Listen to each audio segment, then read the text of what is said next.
Eto, buhay pa naman. Iba ang ihip ng hangin, pero ikaw pa rin ang hangin nagbibigay buhay sa akin.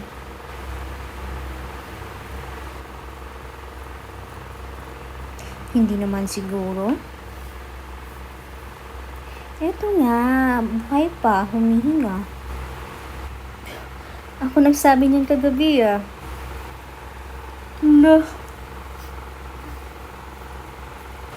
Teka lang, pag nag-sorry yung isang tao, mali bang mag-reply ng okay?